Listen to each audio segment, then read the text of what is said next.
오늘 룻기 강해를 마치는 날을 또 기념하려고 우리를 선대하시는 분들이 많이 계셨습니다. 지난 하박국 우리가 마무리할 때도 우리 김재순 집사님께서 그렇게 간식을 준비하셨는데 책거리죠. 오늘도 제일 먼저 그렇게 저한테 이렇게 연락을 주셨고 또 곧이어서 장립집사회에서 그렇게 또 연락이 오셔가지고요. 그렇게 오늘 간식 떡은 우리 김 집사님께서 빵과 음료는 장립집사회에서 그렇게 준비해 주셨습니다.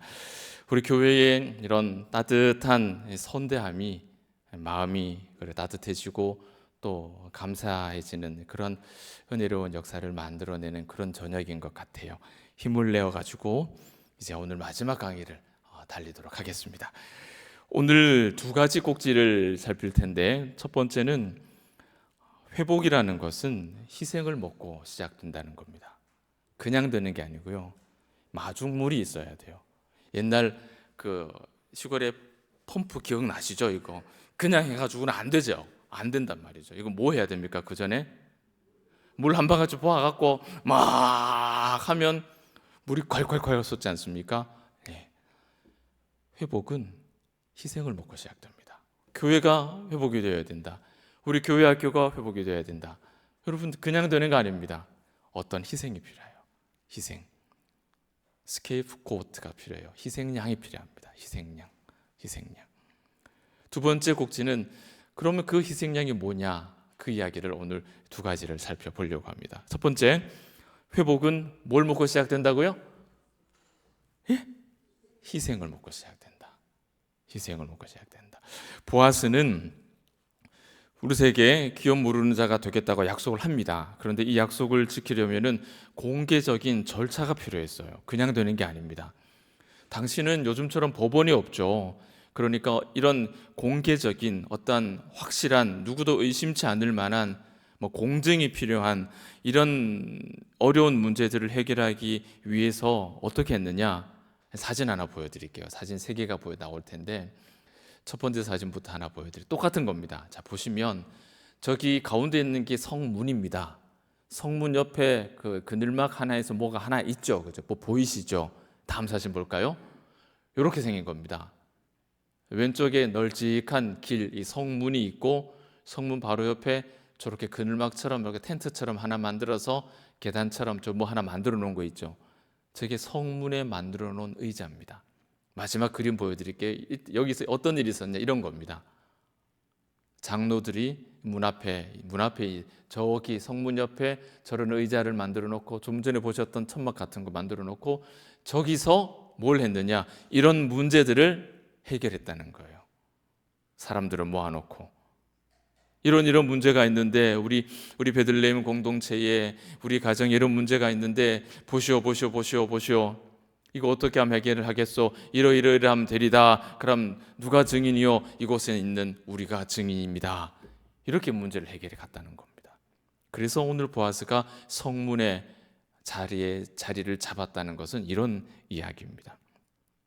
성문에 모인 사람들이 배심원이 되고 증인이 되어서 문제를 해결합니다. 보아스가 성문에 앉아 있는데 마침 누가 지나갑니까? 나오미의 기업을 물을 수 있는 1번 타자가 1순위 사람이 지나가는 겁니다. 붙잡았습니다. 붙잡아서 이렇게 이야기가 시작이 되는 거죠. 보아스는 성읍의 장로 10명을 청하여 증인으로 세웁니다. 베들레헴 사람들은 함께 모여서 나오미와 룻, 이 텅 비어버린 이 여인들의 삶을 이제 어떻게 회복시킬 것인가를 노심초사 지켜보고 있는 거예요.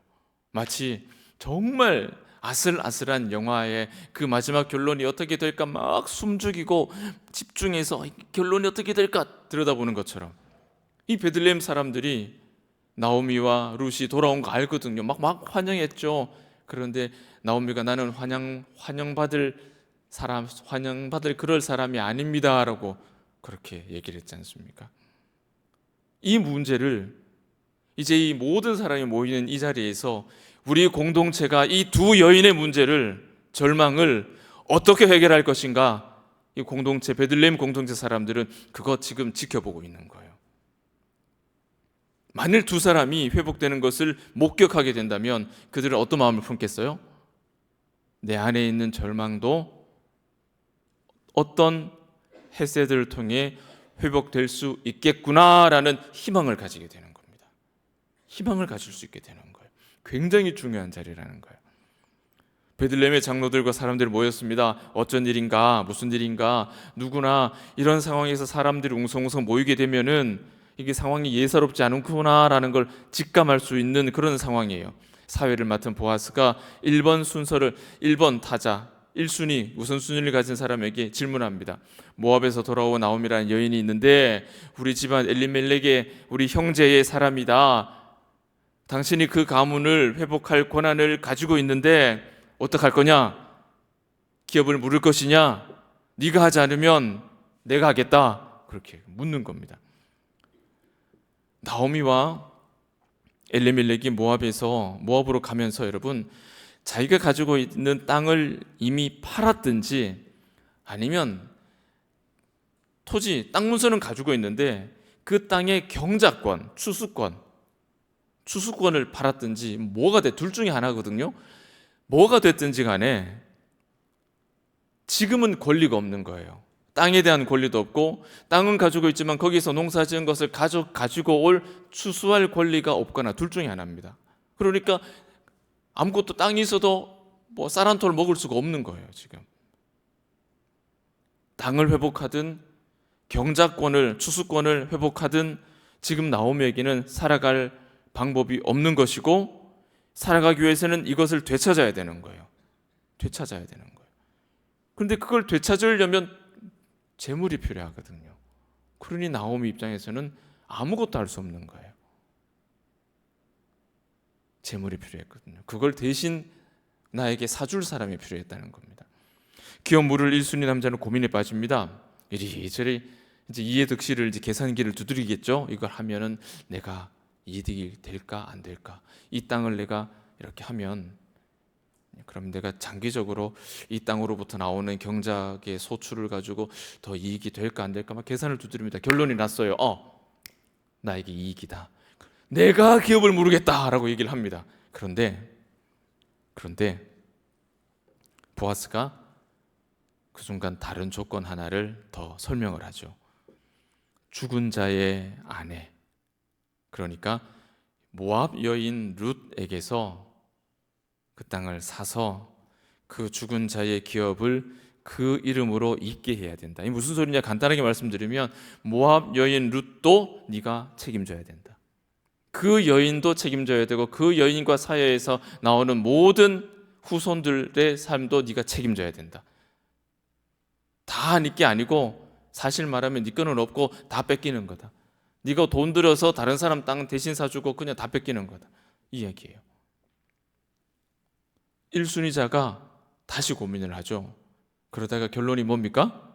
나는 기업 물을 수 없다라고 해요. 그렇게 결론을 내려요. 왜 그랬을까요, 여러분? 오늘 본문 6절 한번 보실까요? 6절 말씀을 보시면 같이 읽겠습니다. 시작. 그 기업 물을 자가 이르되 나는 내 기업에 손해가 있을까 하여 나를 위하여 물으지 못하노니 내가 물을 것을 네가 물으라. 나는 물으지 못하겠노라. 자, 잘 보세요. 이 첫 번째 사람이 내가 못하겠다라고 했던 이유가 두 가지가 나옵니다. 첫 번째는 뭡니까? 내 기업에 손해가 있다. 그래서 난 못해. 두 번째는요, 이 기업 물으는 것이 나를 위한 것이 아니라는 거예요. 나를 위한 결과가 만들어지지 않는다는 거예요. 이래나 저래나 나에게 이 이득이 없다라는 겁니다. 내가 손해날 짓을 내가 왜 해? 이겁니다.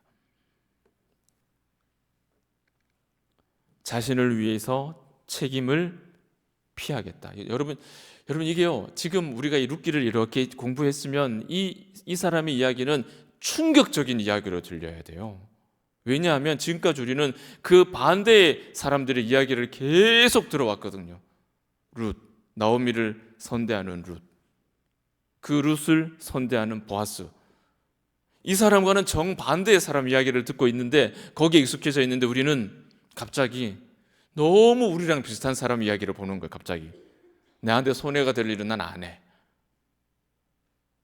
이게 너무너무 현실적인 이야기 같고 너무 우리에게 익숙한 이야기 같고 룻기를 알기 전에 내 모습과 같은 거죠. 나를 위해서 내 기업에 손해가 돼? 난 못해. 여러분, 이것이 오늘 정말 그냥 액면 그대로의 우리의 모습이고 우리의 살아온 과정이고 우리의 사고방식이고 어쩌면 앞으로도 우리에게 있어서 어떤 중요한 일을 결정하는 데 있어서 기준이 될지도 모릅니다. 나에게 손해가 되는 일이기 때문에.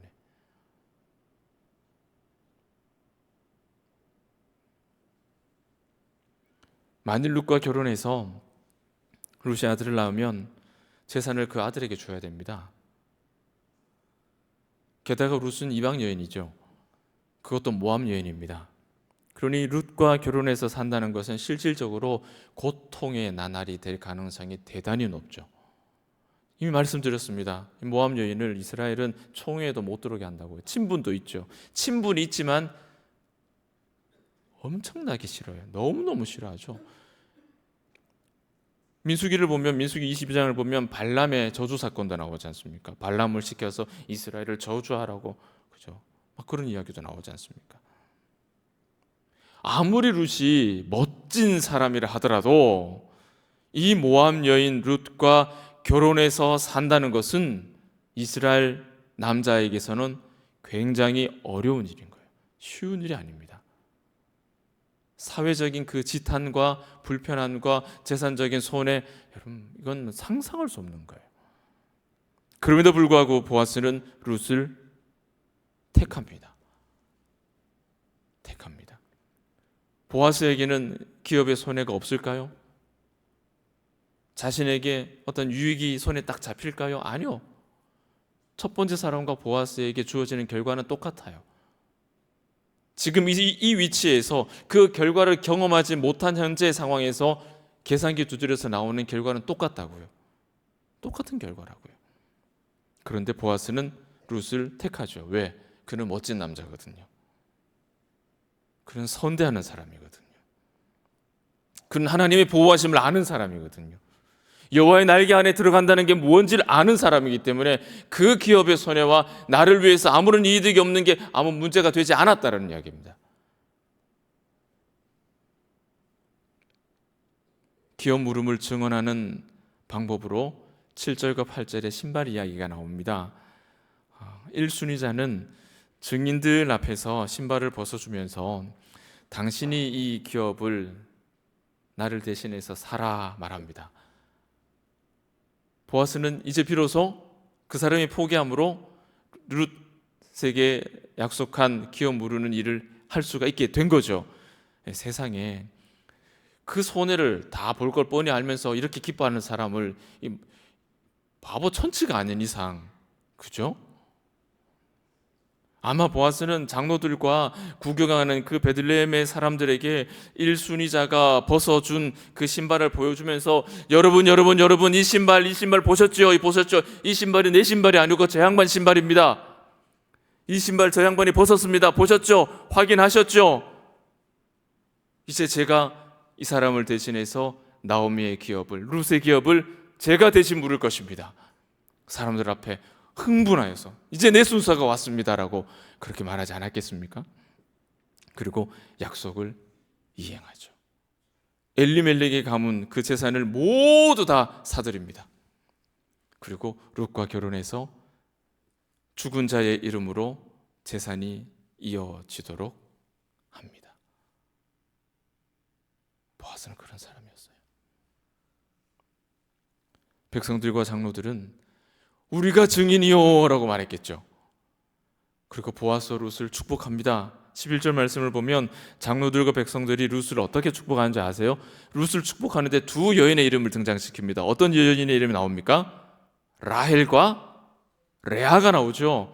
여러분, 라헬과 레아가 여기서 어떤 의미냐면요, 이스라엘의 12지파가 어디에서 누구 배에서 나왔습니까? 라헬과 레아예요. 그들의 여종을 포함해서 이스라엘 12지파, 그러니까 이스라엘의 이 민족을, 이 우리 민족을 형성한 그 두 여인과 같이 되기를 바란다, 이 축복을 했다고요, 장로들이. 누구에게? 룻. 이 룻이 어떤 사람요? 모압 과부. 여러분, 모압 과부하고 라헬과 레아 어디 될 자리입니까? 이게 될 수나 있는 자리냐고요. 이게 될 수가 없는 자리죠. 그러나 베들레헴의 장로들이 이 이방 여인 룻에게 네가 우리를, 오늘 나를 만든 라헬과 레아와 같은 여인이 되기를 바란다. 여러분, 이보다 더 큰 복이 어디 있습니까? 이보다 더 큰 축복이 어디 있어요? 우리 봉독의 가족들이 우리 어린 자녀들에게 지금 오늘 저희 봉독교회에서 두 번째로 어린 애가 예배 참석해 있거든요. 지금 저 밖에 이제 있는데, 제일 어린 애가 얼마 전에 태어났기 때문에 이제 두 번째 어린 애가 됐는데 와 있습니다. 저 녀석이 우리랑 벌써 40년, 50년, 60년, 70년 차이가 나잖아요, 나이가.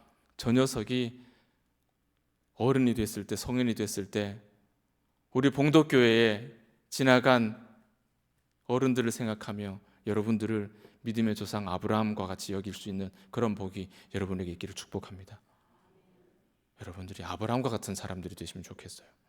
믿음의 조상, 우리에게 언약을 전수하기 위해서 이 보아스와 같이 모든 것을 쏟아냈던 그 믿음의 조상으로 그렇게 기억될 수 있기를 축복합니다. 어떻게 룻과 라헬과 레아가 비교가 됩니까? 축복은 계속됩니다. 장로들과 백성들은 이제는 보아스가 에브랏에서, 에브라임이라 그랬죠, 에브라임, 이 동네에서 유력하고 베들레헴에서 유명하게 되기를 또 축복합니다. 보아스뿐만 아니라 그의 모든 후사들에게 공통되는 이야기예요. 그리고 그들의 기도대로 또 다 이루어집니다. 여러분, 21절과 22절의 족보를, 마지막 두 절의 족보를 한번 보십시오. 살몬은 보아스를 낳고, 보아스는 오벳을 낳고, 오벳은 이새를 낳고, 이새는 다윗을 낳았다. 우리 너무 잘 아는 족보잖아요. 이스라엘의 위대한 성군 다윗, 그가 에브라스에 납니다. 보아스가 낳은 이 오벳은 다윗의 할배가 되고요, 이 보아스는 다윗의 증조 할아버지가 되는 거예요. 장로들과 백성들이 이 보아스에게 말한 모든 복이 그대로 이루어지는 겁니다. 첫 번째 우선순위, 그 기업물을, 의무를 버린 사람은, 포기한 사람은 배가 많이 아팠을 거예요. 그 가문은 자자손손 배가 아팠을 거예요. 우리 할배가 그때 그 기업을 물었더라면 자자손손 후회했겠죠. 그래서 실패를 반복하면 안 되는 거예요. 보아스는 우리 모두가 이 말씀을 통해서 눈으로 직접 확인했던 그 희생을 감수하면서 나오미의 재산을 회복시킵니다. 이미 앞에서 살펴본 것처럼 1순위자는 자신에게 손해가 된다는 계산 때문에 의무를 포기했죠. 여러분, 해도 되고 안 해도 되는 일 같으면 포기라는 것이 고민이 안 할 수 있어요. 크게 고민 안 해도 되죠. 그런데 이것은 기업 물음은 의무예요, 여러분. 여러분, 의무를 쉽게 포기하실 수 있습니까, 여러분? 여러분, 의무를 쉽게 포기한다는 것, 여러분, 그건 굉장히 어려운 일이죠. 의무는 쉽게 포기라는 단어가 거기 잘 어울리지 않는 용어잖아요. 의무. 자녀에 대해서 부모의 의무를 여러분 포기하실 수 있습니까? 여러분, 그것이 선택이라면 내가 할 수 있죠. 그런데 의무는 함부로 포기라는 단어를 덧붙일 수 없는 말이잖아요. 그러나 이 첫 번째 기업물을, 의무를 가진 그 사람은 포기했다니까요. 의무를 포기했습니다. 그만큼 의무를 포기한다는 것은 사회적인 지탄을 감수한다는 거예요. 얼마나 어려운 일이겠어요? 여러분, 자녀를 버렸다라는 그런 사회적인 굴레를 여러분 덮어쓰고 산다고 생각해 보십시오. 여러분, 그게 쉽겠습니까? 그렇게 거리를 나서는 것이 쉽겠습니까? 그렇게 이 공동체에 나와서 예배를 드린다는 것이 쉬우시겠습니까? 제가 여러분에게, 우리 어린아이들에게 아브라함과 같은 자로 기억되라라고 말씀드리는 이유는 그 의무를 포기하지 말라고 말씀드리는 거예요. 그 의무를 포기하시면 안 돼요. 그만큼 룻을 받아들이는 일은 손해예요. 기업을 무르는 일은 그런 일입니다. 그래서 희생을 하면서도 다른 사람을 회복시키는 사람을 우리는 고엘이라고 불러요. 구속자라고 불러요. 구속자. 기업 물을 자 이렇게 불러요. 희생을 감수하면서도 다른 사람을 회복시키는 것. 그 사람을 구속자라고 불러요. 사랑하는 우리 봉덕의 가족 여러분, 공동체는요, 그 공동체가 두 사람의 관계든 가족의 관계든 교회의 관계든 나라의 관계든 열방의 관계든 사이즈가 크고 작고를 떠나서 공동체는 이렇게 희생하는 구속자를 통해서만 회복이 됩니다. 구속자가 없이는 회복되지 않아요. 여러분, 이걸 진짜로 가슴에 철필로 새기셔야 됩니다. 구속자가 없이는 회복할 방법이 없습니다. 그래서 구속자가 없이는 우리가 천국 백성이 될 수 없었던 거고요. 똑같은 논리예요. 성문 앞에 모인 사람들, 기업 물을 자, 이 구속자로 등장한 보아스를 보면서 자신에게도 이 고단한 땅 베들레헴과 이스라엘에게도 우리를 회복시켜 줄 고엘, 기업 물을 자, 구속자, 그가 누구일까를 기대하고 기다리게 된다는 겁니다. 그렇게 공동체가 모두 희망의 싹을 틔우면서 그 공동체는 회복이 되어가는 거예요. 절망밖에 없는 공동체의 회복이라는 것이 조금씩 움트기 시작하는 겁니다.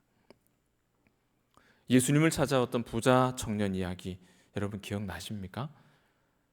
내가 무슨 선한 일을 해야 영생을 얻겠습니까? 라고 질문하면서 왔죠.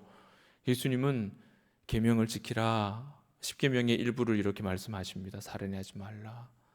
그 청년은 그 계명들은 내가 어려서부터 다 잘 지키고 있는 것들입니다. 그런데도 아직 내게 부족한 거 있습니까? 그렇게 되물어요. 그래서 예수님이 뭐라고 대답하세요? 너의 소유를 다 팔아서 가난한 자들에게 나누어 주고 너는 나를 따르라. 이렇게 말씀해요. 팔아서 나누어 주고 그걸로 끝이 아니고요. 너는 나를 따르라. 이 말씀 이후에 어떤 장면이 이어지는지 여러분 기억나시죠? 그 청년이 재물이 많음으로 심히 근심하다가 돌아갔습니다. 주님은 이 사건을 두고 제자들과 더 깊은 대화를 나누신 후에 마태복음 19장 29절과 30절에 이렇게 말씀하십니다. 이 말씀 같이 한번 읽겠습니다. 시작. 또 내 이름을 위하여 집이나 형제나 자매나 부모나 자식이나 전토를 벌인 자마다 여러 배를 받고 또 영생을 상속하리라. 그러나 먼저 된 자로서 나중되고 나중된 자로서 먼저 될 자가 많으니라. 여러분, 이 말씀은 우리가 정말 마음에 담아야 되는 말씀이에요. 먼저 된 자가 나중된 자가 먼저 됩니다. 여러분, 이게 기분 나쁜 일이 아니고요. 교회는 그래야 되는 거예요. 그래야 교회가 건강히 유지가 되죠. 건강하게. 먼저 됐다고 항상 먼저 되면 공동체의 건강을 어떻게 담보합니까? 망해가는 지름길이 되죠. 그것은.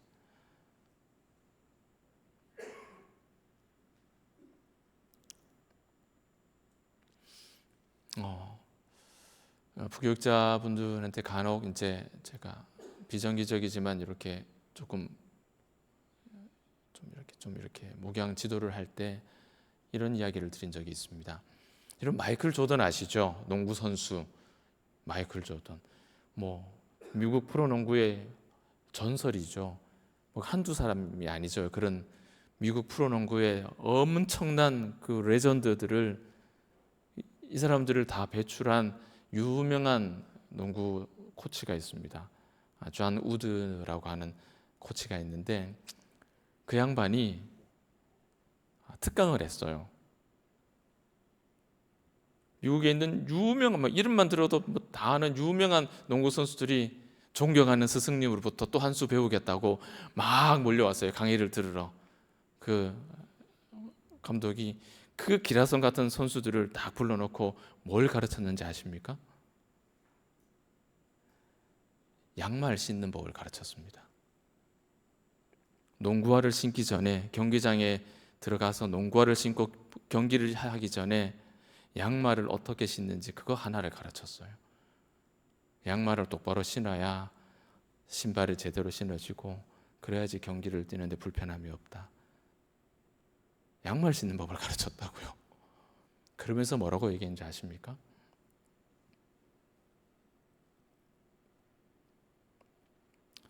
실패를 준비하는 것.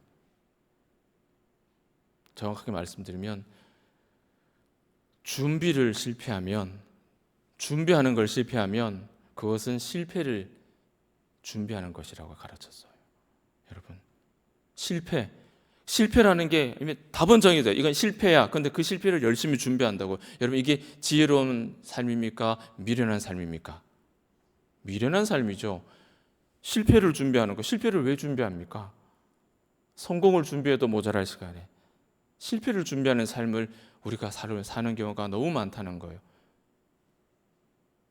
우리가 준비되지 않으면, 우리가 미래를 준비하지 않으면 그것은요, 실패한 미래를 우리가 준비하고 살아가는 거예요. 이게 얼마나 우리에게 두려운 일입니까?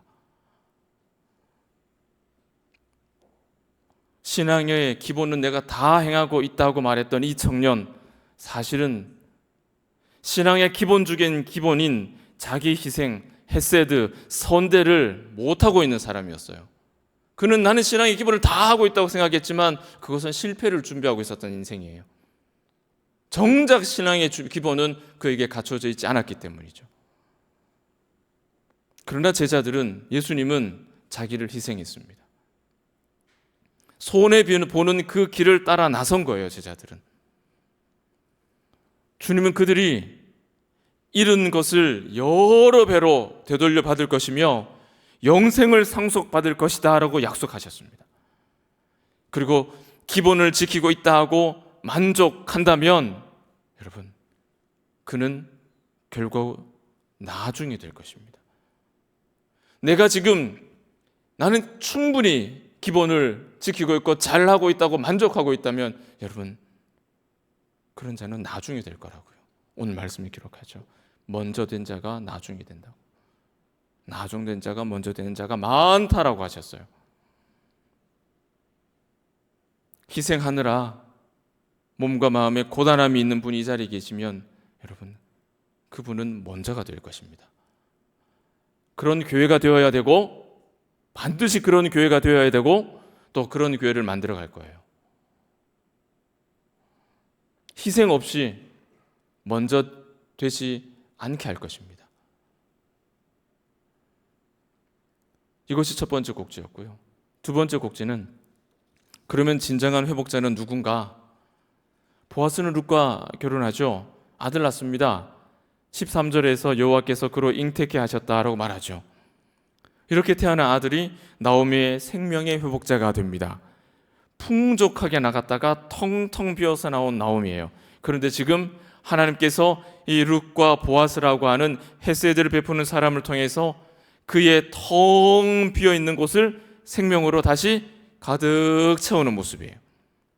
그렇게 엘리멜렉의 공동체가, 그 가정이 회복되는 거예요. 헤세드를 통해서 말이죠. 여러분, 룻기는 텅 빈 채 돌아왔다라고 탄식하는 나오미를 회복시켜주는 분이 하나님이다라고 분명하게 말합니다. 13절, 여호와께서 그에게 임신하게 하셨으므로 하나님께서 그에게 아들을 주셨는 거예요. 그리고 14절에 찬송할지로다 여호와께서 오늘 너에게 기업 물을 자가 없게 하지 않으셨다. 하나님께서 텅 빈 너에게 그 빔을 가득 채울 기업 물을 자를 주셨다. 하나님께서 하셨다고 말해요. 나오미는 룻과 보아스를 통해서, 또 룻은 보아스를 통해서, 또 보아스는 룻이 낳은 그 아들 오벳을 통해서 예상하지 못했던 놀라운 복을 받습니다. 이 모든 복이 누구에게? 하나님에게서부터 온 복이라는 거예요. 그러므로 기어 물을 수 있는 진정한 우리의 고엘은, 구속자는 예수 그리스도밖에 없다는 거예요. 이게 결론입니다. 우리는 이 놀라운 사실을 지금 이 고난의 계절을 통해서 조금씩 더 분명하게 묵상하고 있습니다. 하나님께서 죄인을 구속하시기 위해 아들을 구속자로, 고엘로, 기업 물을 자로 삼으신 거예요. 예수님의 희생, 그 선대, 그 헤세드를 통해서 죄라고 하는 이 우리가 가진 불치병을 다 고침 받았다는 겁니다. 왜 우리는 이 말씀을 통해서 다시 우리에게 기업 물을 자, 우리의 고엘이, 우리의 구속자가 예수밖에 없다는 사실을 왜 우리가 또 이 자리에서 묵상하게 되느냐? 자신을 희생하신 예수님 안에서, 그 예수의 그 구속 앞에서 구속받지 못할 죄인, 회복되지 못할 만큼 텅 비어 있는 사람, 고침받지 못할 만큼 큰 중병에 걸린 사람은 이 세상에 존재하지 않기 때문이에요. 그분이 기업 물으시면 모든 것이 회복될 수 있기 때문입니다. 그래서 우리는 그 예수를 이 계절에 묵상하는 거예요. 아들을 십자가에 내어주신 성부 하나님께서 여호와의 날개 안으로 보호를 받기 위해 나온 사람을 보호해 주신다는 거예요. 일어서서 여호와께로, 하나님께로 돌아가서 그분 앞에만 엎드려서 눈물로 구하는 자에게 하나님은 헤세드를 절대로 잊지 않으신다고 오늘 룻기는 말씀했습니다. 여러분의 가정이, 우리 성도들의 모든 관계가, 봉독교회의 미래가 회복이 필요합니까? 여러분 회복이 필요하십니까? 룻기의 가르침을 그럼 따라가야죠.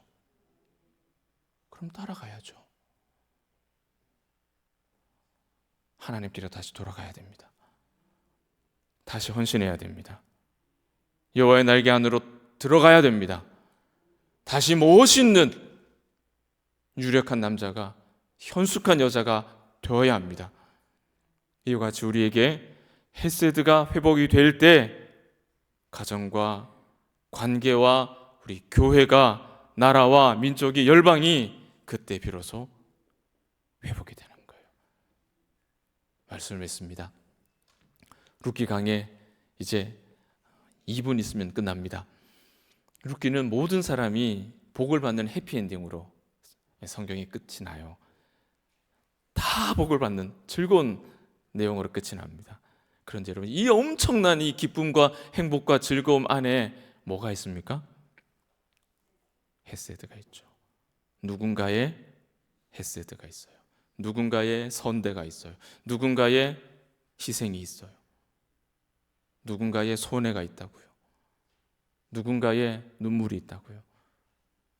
그렇기 때문에 룻기의 마지막은 모두가 행복한 그 모습을 우리가 목격할 수 있는 겁니다.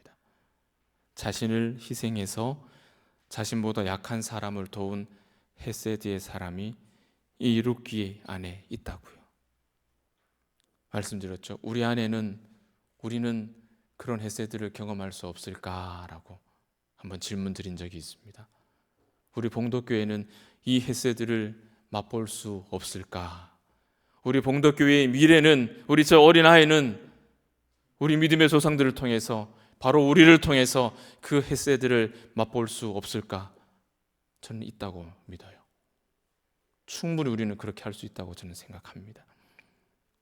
서로가 서로를 위해 희생하는 거예요. 강한 자가 나보다 약한 자를 위해서, 희망을 조금 가진 자가 나보다 더 많은 절망을 가진 사람을 위해서 희생하는 거예요. 건강한 자가 나보다 조금 더 연약한 자를 위해서 희생해야 되고, 먼저 믿은 자가 나중 믿은 자를 위해서 희생해야 되고, 직분자가 직분이 없는 자를 위해서 희생해야 되는 거예요. 어른이 아이를 위해서 희생해야 되는 거예요. 이 헤세드가 우리 교회에 기쁨을 가져오고 교회의 미래에 밝은 빛을 가지고 오는 겁니다.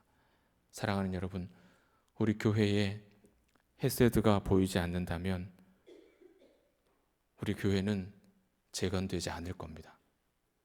재건될 수 없을 겁니다.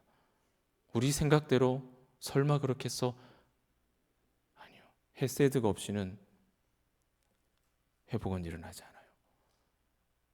그리스도의 헤세드가 없이 우리가 구원받을 수 있습니까? 우리가 회복될 수 있습니까? 불가능하죠. 우리 안에 헤세드가 나타나지 않으면 이 교회는 다시 일어나지 못합니다. 우리 교회에 룻과 같은 사람, 보아스와 같은 사람, 오벳과 같은 사람, 헤세드를 베푸는 사람이 많아져서 이곳이, 우리 봉독교회가 이곳이 날마다 떡잔치가 끊어지지 않는 하나님의 베들레헴이 될 수 있기를 예수님의 이름으로 축복합니다. 고마우신 아버지 하나님, 룻기 강